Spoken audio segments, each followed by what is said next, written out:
Illuvials will become more and more difficult to obtain over time. Have you seen how much a first edition Charizard is worth these days? Those who get in early will be rewarded, and here's why.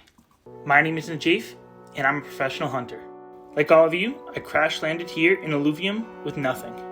Join me on my journey as I capture and train Illuvials as I battle my way to the top. You're watching Najaf Plays Journey Through Illuvium.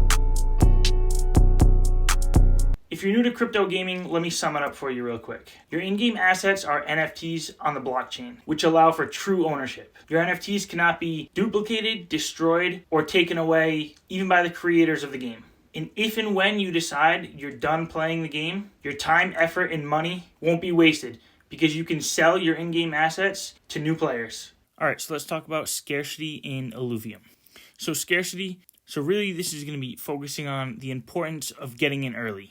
Across the top here, you'll see the topics we're going to be going through in this video. So we're going to start with the generations. So at launch, we'll have the first generation. There's 150 Illuvials. There has been mention of an additional Illuvial, so it could be 151. It's also been mentioned that the first generation will be available for about a year. That hasn't been confirmed. Could be a little less, could be a little more, but that's the best number we have right now. So we have two scenarios with how the first generation will end. So the first generation completely ends and the complete new generation starts from there. This has been mentioned at one point from one of the co-founders. And then we have a second scenario that was mentioned by another one of the co-founders. And that would be as the Gen 1 Illuvials become more scarce, new Illuvials are introduced, but at a slower rate. And I believe you mentioned it could be 9 at a time, which for most alluvial lines would be, 3 sets of a stage 1, a stage 2, and a stage 3. And this could be something that, 9 at a time could be added on a monthly basis. So the bonding curve. Each alluvial will have a starting rate of encounters depending on its tier and rarity. And as time goes on, the alluvial will become harder and harder to find. So in this next slide, we'll get into a little more detail. But basically what we're looking at is for any particular alluvial, as time goes on, it's going to become harder and harder to get. So again, back to the theme of this video, the earlier you get in,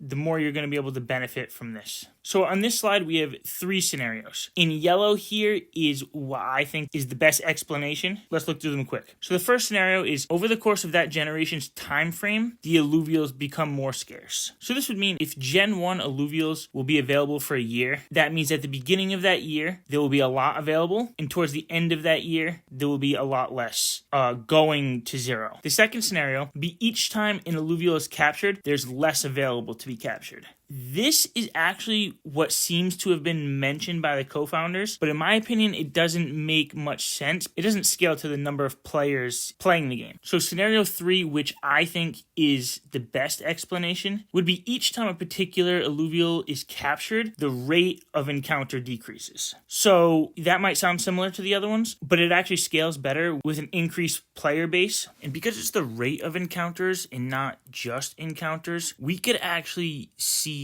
more of that alluvial captured at this point than up here. Because if you think about it, if we have 1 million players here, and then by this point we have 10 million players, then even though the rate of encounters keeps going down this curve, 10 million players playing this game would still be able to catch more of that alluvial even at a much lower rate of encounters. I hope that all makes sense. You tell me which one of these is worth more. I'll wait.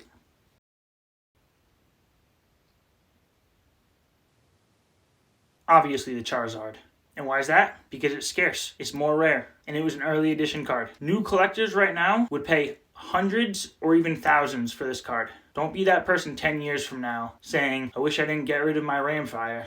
Okay, so fusion. So alluvials are deflationary. Now, it doesn't mean that every day they're deflationary, but over the long period of time, the alluvials are deflationary. Because every time you fuse an alluvial to make a stronger alluvial, to get that next stage, you're burning 3 of them. And although I do think it'll be possible to catch a stage 3 or a stage 2, it's going to be fairly rare. So in most cases, to get to that final stage, that stage 3 alluvial, you're going to end up burning 12 other alluvials just to get to that one. And depending on how rare those Illuvials are, that's a lot of time, effort, and money put into this game to have all of these burned, which would make that stage 3 Illuvial, very rare and very valuable. And in theory, at some point, it's possible to get down to 1 or 2 stage 1 Illuvials for that particular line ever in existence. Because at some point, these stage 1 Illuvials will not be catchable anymore. And if everybody decides that they want to fuse them into the next stage, these stage 1 Illuvials might actually become more rare and more valuable than the stage 2 and stage 3, depending on how much they're fused. But again, in theory, all of these could be fused to the point where there's only 1 or 2 left that are impossible to fuse. In the description, I'll have a link to a video that I did all about fusion and evolution of Illuvials. I think you might find that pretty interesting.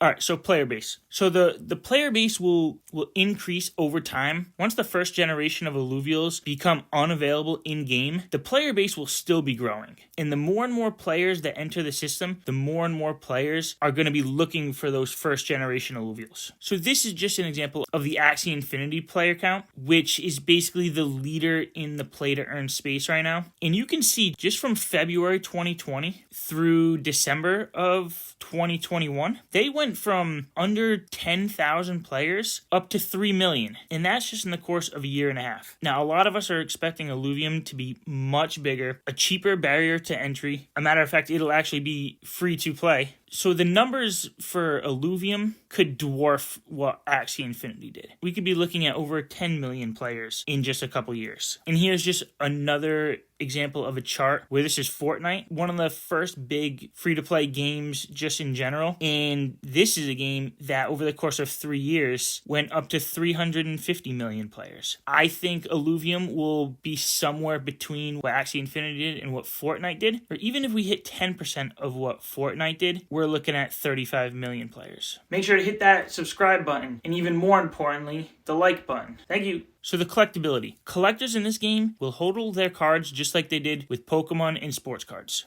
For an example, we have a Michael Jordan rookie. We have the first generation Charizard. I don't have the first edition one, but I'm still holding a Charizard from the original base set that I'm having problems parting with. And then another one for you soccer or football fans out there, Lionel Messi. And we all understand the concept that as time goes on, these become harder and harder to find and more valuable. The same thing will take place with Illuvials. You'll have collectors out there that want to get that complete first set. Here's the Pokemon complete first set, and even though these are physical, we're looking at NFTs now, people are still going to want their full set of Illuvials. And if we just go back to what we were talking about with Fusion, there are going to be a lot of Illuvials that need to be burned in order for somebody to collect a full set. And that's not even to mention Hollows and Dark Hollows, which will be available. To my understanding, Hollows will be available for every Illuvial, and I think Dark Hollows might be reserved for stage 3 Illuvials, because it was mentioned at one point that even though it's not set in stone, you may need to fuse 3 hollows to get to a dark hollow. As time goes on, the scarcity of these Illuvials will get greater and greater. And just like Bitcoin, their value over time will go up and to the right. Will you be getting in at launch? Let me know in the comments down below. And as always, thanks for watching, and I'll see you in the next one.